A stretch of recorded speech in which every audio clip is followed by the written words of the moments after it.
कम student, आइए हम लोग देखते हैं आज को प्राइम नंबर के बारे में। आज हम लोग को प्राइम नंबर्स, इसे हिंदी में हम लोग बोलेंगे सभाज्य संख्या। सभाज्य संख्या किसे कहते हैं? तो यदि हम लोग बात करेंगे कि जिसका दो संख्या, दो अंक, जिसका HCF 1 होता है, जिसका HCF 1 होता है, उसे हम लोग क्या बोलेंगे? को प्राइम नंबर।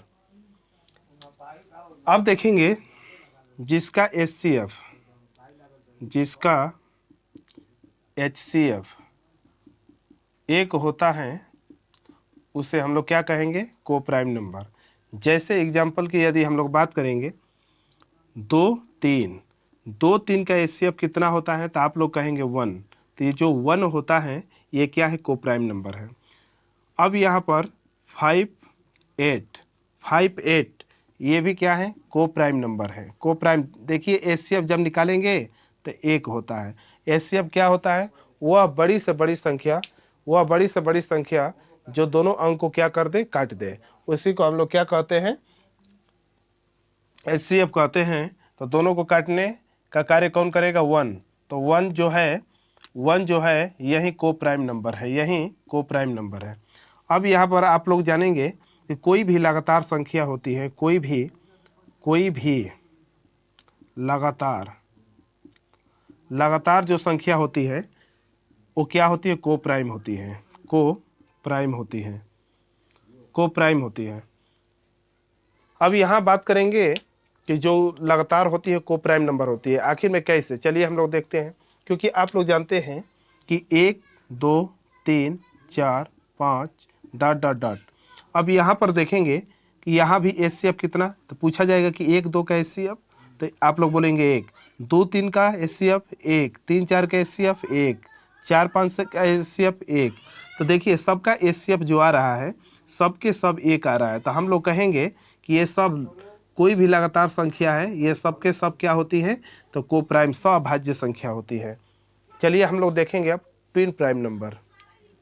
अब यहाँ देखेंगे कि ट्विन प्राइम नंबर, जुड़वा अभाज्य जो संख्या है, उसे किसे कहते हैं? तो अब ये देखेंगे कि जुड़वा अभाज्य जो संख्या होती है, वैसी दो अभाज्य संख्या है जो हमेशा 2 के अंतराल पर आती है। वैसी दो अभाज्य संख्या है जो 2 के अंतराल पर आती है। चलिए हम लोग देखेंगे कैसे।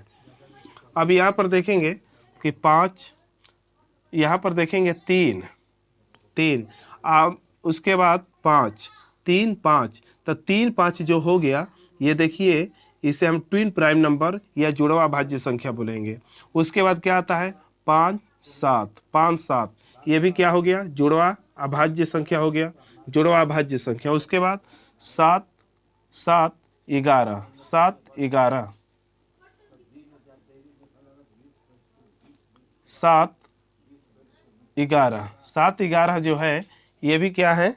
ये भी जो है, लेकिन यहाँ पर देखेंगे 7 11 जो है ये 2 का अंतर पर नहीं है, 4 का अंतर पर हो गया। लेकिन हम तो जानते हैं कि हमेशा ये 2 के गैप पर होता है, 2 के गैप पर होता है। लेकिन यहाँ पर तो जिस कारण से ये नहीं होगा, ये 7 11 नहीं होगा। अब यहाँ पर ये कौन सा होगा? तो हम लोग जानते हैं 11 13 आएगा, 11 13। देखिए यहाँ है तो 11 13 ये ट्विन प्राइम नंबर है। तो पूछाएगा इसमें से कि सबसे छोटा ट्विन प्राइम नंबर जो होता है TPN जो होता है 3 5 होता है, 3 5। अब यहाँ पर आप लोग को समझ में आ गया होगा कि ट्विन प्राइम नंबर जुड़वा अभाज्य जो संख्या होती है, जुड़वा अभाज्य जो संख्या होती है हमेशा 2 अभाज्य संख्याओं के अंतराल पर आती है। तो यहाँ पर जैसे 3 5, देखिए 2 का अंतर है, यहाँ पर 2 का डिफरेंट है, यहाँ भी 2 का डिफरेंट है।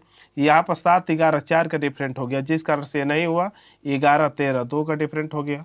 तो देखिए सबसे छोटा ये पहला ट्विन प्राइम नंबर, तो 3 5। चलिए अब हम लोग देखेंगे परफेक्ट नंबर।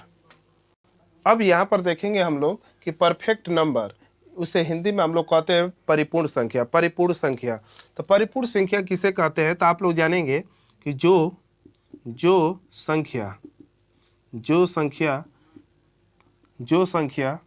2 के पावर p-1 ब्रैकेट में ब्रैकेट में 2 के पावर p माइनस 1 के रूप का हो, उसे हम लोग क्या कहेंगे? उसे हम लोग परफेक्ट नंबर कहेंगे। अब ये देखेंगे कि ये है क्या। तो देखिए यहाँ पर जो p है, p प्राइम नंबर है, p जो है प्राइम नंबर है। अब ये देखिए पहला प्राइम नंबर क्या होता है? 2 होता है, 3 होता है, उसके बाद 5 होता है। अब यहाँ पर देखिए 2 3 जो हो गया, अब 5, अब ये क्या करेंगे? p के स्थान पर रखेंगे। तो देखिए, तो पहला परफेक्ट नंबर जो होता है, 6 होता है। कैसे? चलिए देखते हैं। इसी फार्मूला पर हम लोग रखेंगे। तो देखिए 2 के पावर p है, तो p ये सब के सब क्या है? p है। तो p के स्थान पर रखेंगे तो 2 के पावर 2 माइनस 1। अब ये 2 के पावर 2 माइनस 1। अब यहाँ पर देखेंगे कि पावर जो है 2 माइनस 1, तो ये घटाएंगे तो एक आएगा, तो 2 के पावर 1 का मतलब 2a होता है। अब यहाँ पर 2 के पावर 2 का मकसद ये होता है, 2 दूनी के 4 में ले घटाएंगे तो 3, गुणा कर देंगे 3 से, तो 3 दूना 6 होता है, 3 दूना 6। उसके बाद दूसरा यदि हम लोग निकालेंगे तो दूसरा निकाल लीजिए। देखिए अब यहाँ पर हमने क्या करेंगे कि 2 के पावर 3 माइनस 1, फिर 2 के पावर 3 माइनस 1। अब यहाँ पर देखेंगे 3 में से 1 घटेगा 2, 2 के पावर 2 का अर्थ हो जाएगा 4। अब यहाँ 2 के पावर 3 का वैल्यू जो होता है 8 होता है, 8 में ले घटाइए 7 होगा, 7 चौ 28 हो जाएगा। तो होप आप लोग जान गए होंगे कि परफेक्ट नंबर किसे कहते हैं। चलिए नेक्स्ट देखते हैं। चलिए हम लोग एक इसी पर क्वेश्चन करते हैं। देखिए क्वेश्चन आप लोगों के सामने है। ये कह रहा है कि निम्नलिखित में से कौन परिमेय संख्या है? परिमेय संख्या या रेशनल नंबर। अब यहाँ पर देखेंगे, हम तो समझे थे कि रेशनल नंबर जिसे हम लोग p अपान में q इक्वल नॉट बाई 0, दोनों क्या होना चाहिए? इंटीजर फॉर्म में होनी चाहिए। फिर सेकंड ये दिखेगा ऑल काउंटिंग नंबर, ऑल जितने गिनती की संख्याएं थी सबके सब रेशनल नंबर हुआ करती थी। तब उस रूप का तो ये है नहीं। तो यहाँ पर देखेंगे 3 का क्यूब 4 है, तब यहाँ पर देखेंगे तब ये 4 है, 8 होता तो ये बन जाता, जो कि नहीं है। ये देखिए यहाँ पर देखेंगे कि 8 है, तो 8 है, तो 8 को हम लोग लिख सकते हैं 2 इंटू 2 इंटू 2। तो इस पर 3 का ग्रुप बनाएंगे, 3 का पेयर बनाएंगे, तो जिस कारण से यहाँ पेयर बन गया। अब देखिए अब यहाँ पर क्या आ जाएगा? 2 माइनस 2 घटा देंगे तो 0 भी एक प्रकार का क्या है? तो रेशनल नंबर है। लेकिन यहाँ पर ये भी नहीं होगा, तो देखिए ये रेशनल नंबर है। तो ऑप्शन नंबर बी जो होगा ये करेक्ट होगा। तो होप आप लोग इतना जान गए होंगे। धन्यवाद, कल देखा जाएगा।